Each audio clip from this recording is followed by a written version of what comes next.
winter of 1858, a French archaeologist named Auguste Mariette stood before a wall of pale limestone in the ruins of a temple carved into the cliffs of western Thebes.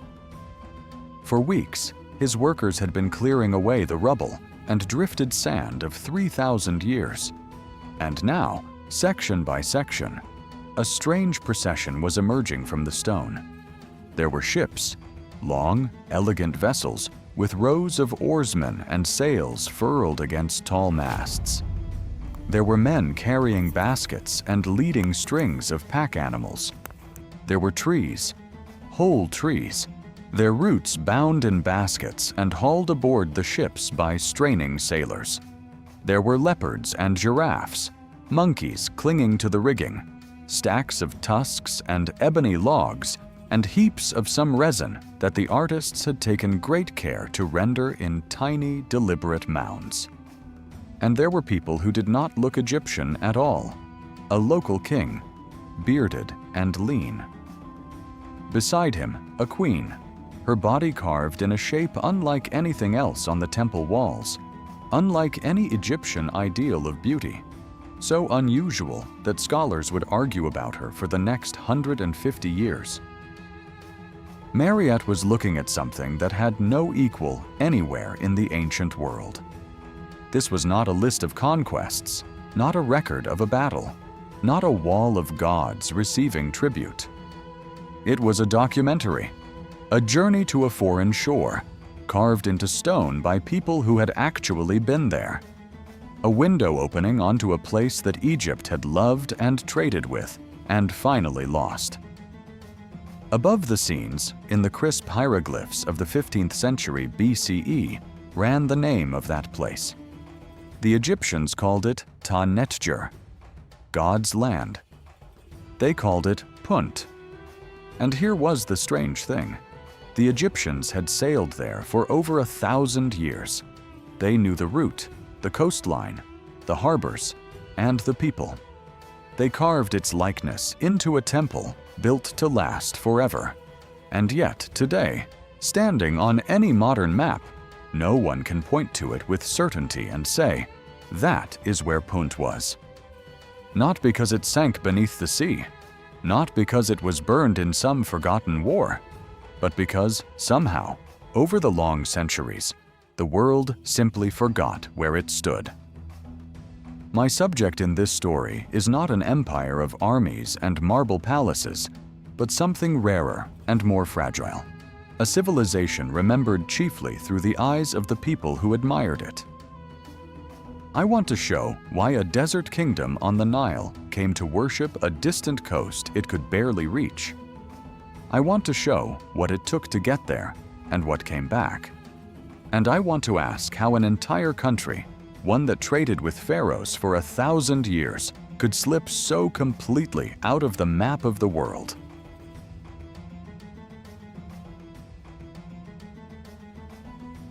God's land. When we picture ancient Egypt, we think of pyramids and colossal statues, of god-kings and armies marching into Nubia. But no empire is built on stone alone. Behind every temple stood an economy, and behind Egypt's most sacred rituals stood a land that few Egyptians ever saw with their own eyes. The earliest mentions of Punt reach back into the Old Kingdom, more than 4,300 years ago. By the time of the New Kingdom, expeditions to Punt had become some of the most prestigious voyages the Egyptian state could mount. And here they differed from almost everything else Egypt did beyond its borders. These were not campaigns of conquest.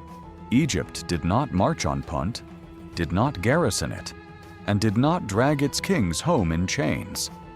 The texts describe something else entirely: trading missions, sailing out and returning heavy with treasure that the Nile Valley could not provide. Egypt fought its neighbors. It subdued Nubia and pushed into the Levant. But Punt was treated with an almost reverent respect, named God's land, the source of holy things. And the reason for that reverence comes down, in the end, to smoke. Religion was the pulse of Egyptian life. Every sunrise, every harvest, every coronation, and burial turned on keeping the balance between people and their gods. And at the heart of those rituals was incense. When a priest entered the dark sanctuary of a temple, he purified the air with fragrant smoke before the statue of the god. Resin smoldered before Amun, before Ra, before Hathor. Perfume, medicine, the very substances used to preserve the dead. All of it depended on aromatic resins. The most prized of these were frankincense and myrrh, tapped from gnarled desert trees of the genera Boswellia and Commiphora. They did not grow in Egypt. They grew across the water, on the far southern shores of the Red Sea. And so, a land that could supply them was not merely useful. It was, in the deepest sense the Egyptians understood, divine. A voyage into the unknown. Reaching Punt was not simple. The Nile did not flow there. No river led the way. To reach God's land, an expedition had first to cross the harsh eastern desert to a harbor on the Red Sea coast, hauling timber and supplies over parched hills. There the ships were assembled on the shore, and only then did the real journey begin. We know this happened because we have found the harbor. At a site called Mersa Gawasis, on the Egyptian coast, archaeologists have uncovered the physical remains of these voyages: ship timbers worn smooth by the sea, coils of rope, stone anchors, storage jars, cargo boxes, and inscriptions naming expeditions that set out in the Middle Kingdom, centuries before Egypt's most famous voyage to Punt. These were not fishing boats. They were the seagoing arm of a state that knew exactly what it was doing. And yet, the sea itself was merciless. Unlike the broad, predictable Nile, the Red Sea threw unpredictable winds at its sailors, hid coral reefs beneath its surface, and offered long stretches of coast with no fresh water at all. Every crossing was a gamble measured in weeks. Storms could scatter a fleet. Reefs could open a hull. And still, generation after generation, the ships went out. Again, and again, and again. Because what waited on the far shore was worth the risk. The woman who sailed to the edge of the world.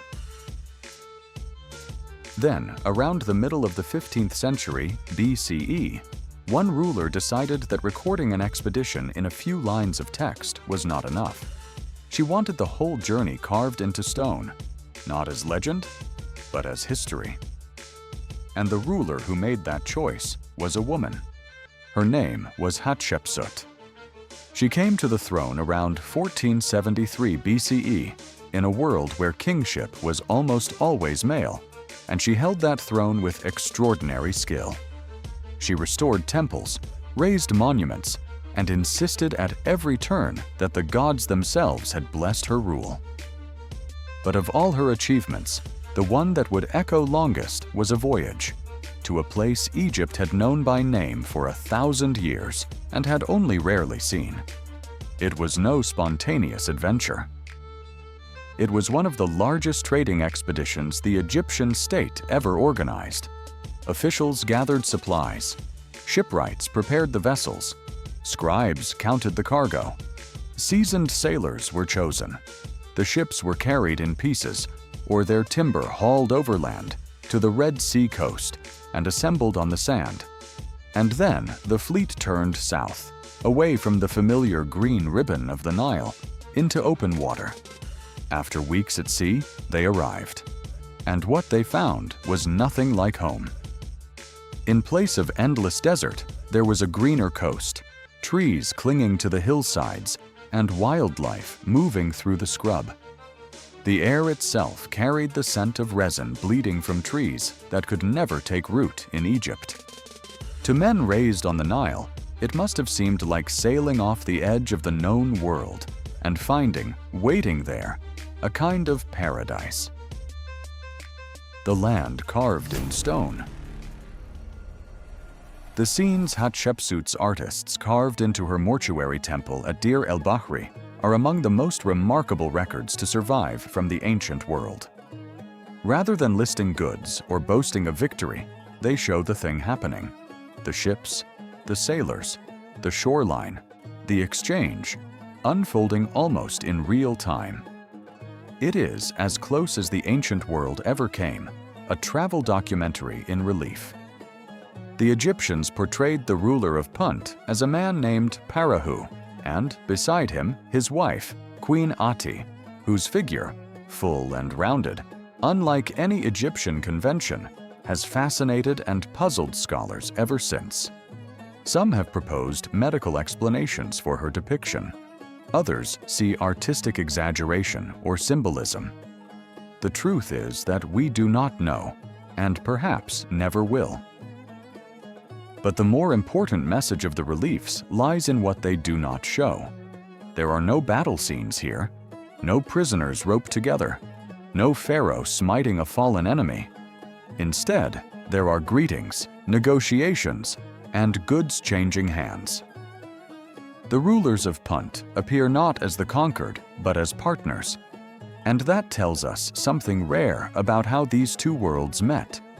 That this relationship, unlike so much of Egypt's dealings abroad, was built on commerce rather than conquest.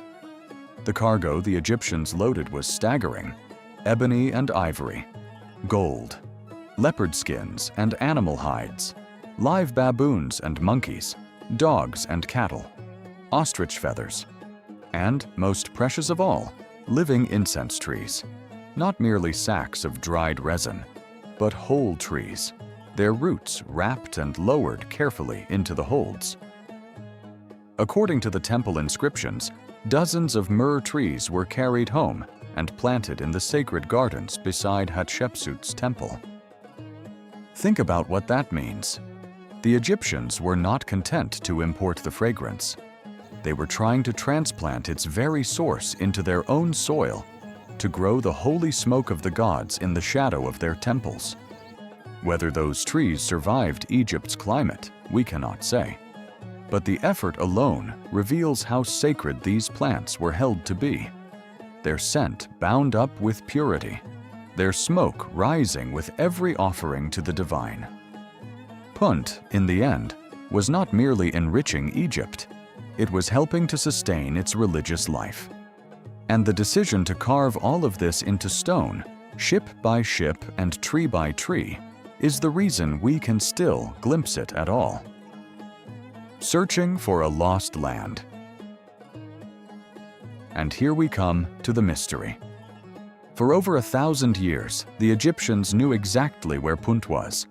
Their sailors reached it, their merchants traded there, their artists carved its shores. And then, slowly, the knowledge slipped away. The ships stopped sailing. The names faded. The routes were forgotten. Today, we can say with confidence that Punt existed, that Egypt reached it, that it traded there for centuries. And yet, we cannot set a single certain point upon a map and say, here it was.